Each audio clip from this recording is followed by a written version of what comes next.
Salbonan my viewers lama subscribers AVG Reality Channel igama umxolisi isibongo ngesaboncube. Akufanelanga ukuthi ngabe ngiyasebenza ngeweekend kodwa inxa yokuthi abantu abaningi baqhubeka besithumela ama messages bebuza izinto ezithile ikakhulu ngendaba yama waivers, ngendaba yama permits, ngendaba zokunye okuningi abahlangana lakho, especially labo abalama ZEP. Ngidecide ukuthi angize ngizokhuluma lani ngiphendule imibuzo ethile engibuzwayo ngabantu, ngikhulume futhi njalo ngenkinga ezihlangana labantu abaningi ikakhulu abaphethe ama ZEP, bahlangana lazo emabhenki, bahlangana lazo ezikolo zabantu ababo, abanye bahlangana lazo emsebenzini, abanye bahlangana lazo endaweni ezihlukeneyo kakhulu. So ngase ngisithi ake ngize okwesikhatshana esifitshane ngizokhuluma labantu. And then there are those who don't understand Ndebele, and they have raised those issues under the videos that we have posted before or the comment section. We are very sorry for that, but this channel was created specifically for those who speak Ndebele, for those who speak vernacular. If you want us to address you in Shona, we can do that. We can create or shoot a video that specifically addresses you in Shona. I can speak Shona, ndokona kutaura, ndokwanza kutaura. So kana muine problem yamunoda kuti titaure nezwayo o kana mushidatsana nguru in some of these areas ndokona kutsana ngurirai neShona. Asi kana mchida kuti titaure nechirungu, tinayo imwe channel inonzi AVG News that you use to watch us on.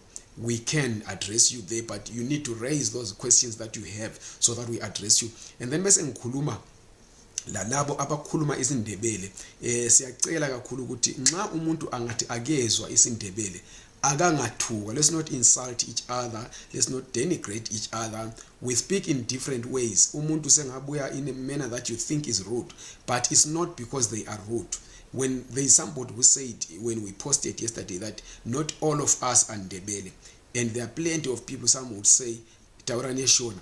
That's because they need or they want to be a part of us. They want to be a part of us in this channel.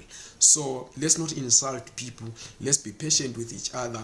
Let's not say just because there are certain channels that speak in Shona and they don't tolerate you when you say you don't understand, then we have to treat other people in a similar manner here.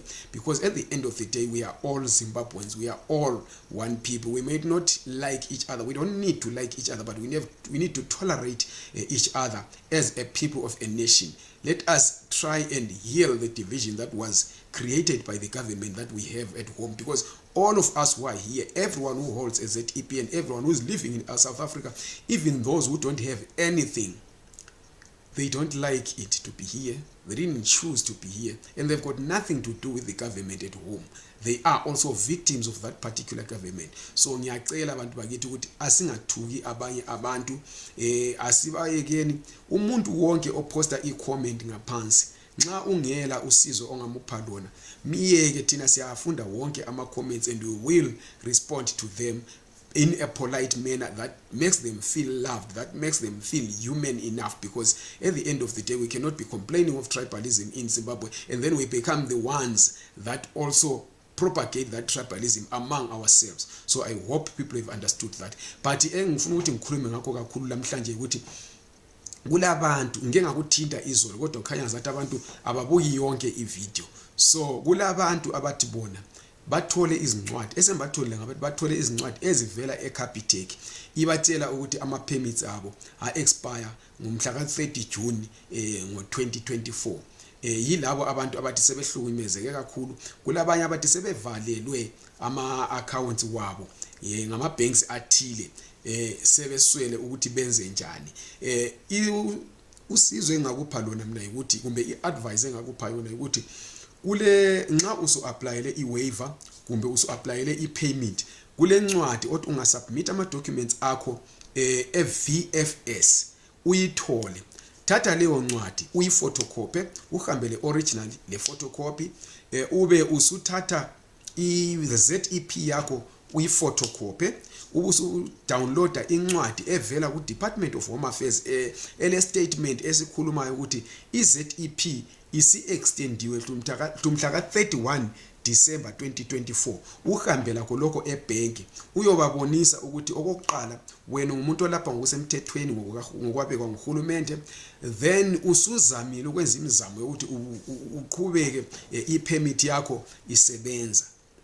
Kube sokusiba labantu aba-applyela ama-waiver belama-ZEP, bathe nxa sebe-applyele ama-waiver abo bawathola, basebe-applyela ama-permits bawaswela kwathiwa because awula ama-qualifications, kufanele ukuthi incwadi yakho i-letter of motivation ibe i-addressile ukuthi wena you don't have ama-qualifications and ucela ukuthi lokho kubekwe eceleni.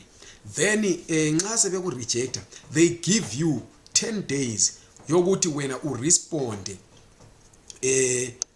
umbe wenze i-appeal, ukwenza lokho online. Kodwa into engizakhuluma ngayo kabanzi ngoMvulo, ngicela uyibambe kanjalo, ngizokhuluma lawe kahle ngoMvulo ukuthi leyo appeal ibhalwa kanjani, njalo yini izinto ongazenza ku letter of motivation ukugwema ukuthi bakulahlele khatshana based ngokuthi wena awula ama qualifications. So yinto ekhona ebengitheka ngikhulume ngayo, kodwa nje phecelezi nxa beku-rejecta laphayana besithi wena because awula ama-qualifications athile, kumele wenze that appeal ukhuluma ukuthi wena ungumuntu we-ZEP ophiwe i-waiver, and nxa usuyosubmitela i-permit you must have a copy of the waiver ecover endaweni yalapho uthiwa khona kufuneka i-Department of Labour certificate, kufuneka into ezithile, ufotokopa i-waiver yakho uhambe uyithwele. Kulabanye abathi nxa bengathola ama-waivers nxa esesiyo-applyela i-permit abesechiya i-waiver emuva cabanga ukuthi i-department vele iyakwazi. Yebo iyakwazi, kodwa kufanele uhambe uyithwele i-waiver leyo uyiphotocopy. So lapha abantu bafuna khona those letters ezithile usubmit i-copy of your waiver, awu certify lutho, uyaphotocopy ubususubmit that copy of your waiver. Yiyo ezakukhavela ku Department of Labour certificate, yiyo ezokukhavela kuma qualifications that are needed. Ngithemba sizwene kakhulu. Okunengi qhubekani njalo libuza ngaphansi kwe video leyi kule ndawo ethiwa comment section, kumbe okuthiwa comment khona ubhale wena i-comment yakho, ukhuluma uhlupho olalo, ube usuchiya kunjalo. Nxa umuntu ungela mpendulo yalento ayibuzayo ungamphenduli. Ngicela ukuthi ngiyacizela futhi njalo ngicela abantu bangathukwa. Wonke umuntu oza kule i-channel ubaluleke njengawe. So asingachwasa nini ngokwe language, asingachwasa nini ngokomhlobo, singachwasani ngokombala, singachwasani njalo ngokobulili. Umuntu angabuza umbuzo ungelayo impendulo ungamphenduli. Nxa engabuza umbuzo kodwa ungaqinisekanga ngento ofuna ukuyibhala ungaphenduli, yekela kuphela thina sizaphendula ngoba siqala si-research into njengale. Kulomunye futhi izolo kuzile ukuthi nxa umuntu engelayo i-ZEP uyavunyelwa yini uku-applyela i-waiver, kwafika umuntu wathi kavunyelwa, okuyinto engasiqiniso. I-waiver vele yayikhona before ama-ZEP, kodwa ukuyithola akulingani izinga, kumbe ngithi mina isisindo sokuthola i-waiver nxa ungela ZEP asilingani lesa nxa ule ZEP, because nxa ule ZEP is almost automatic ukuthi uzoyithola i-waiver. Ngiyabonga kakhulu, asiqhubekeni ke si-subscribe kuli channel bese sincedisa futhi njalo si-share i-video le, sibuye njalo si-like. Kukanti nxa ulombuzo ufuna ukuthi ucontactane lami directly, ngicela ungi-WhatsApp, ungangifoneli, ungathumeli i-text singakavumelani, kodwa ungi-WhatsApp ku number ezithi 073 962 3075 073 962 3075. Nxa ukuthi umuntu uyana ufuna ukuthi afone abuzisise izinto eziningi, uyangifakela i-text message ubuze ukuthi ngingakufonela yini, then ngizakutshela ukuthi ufone ngasiphi isikhathi.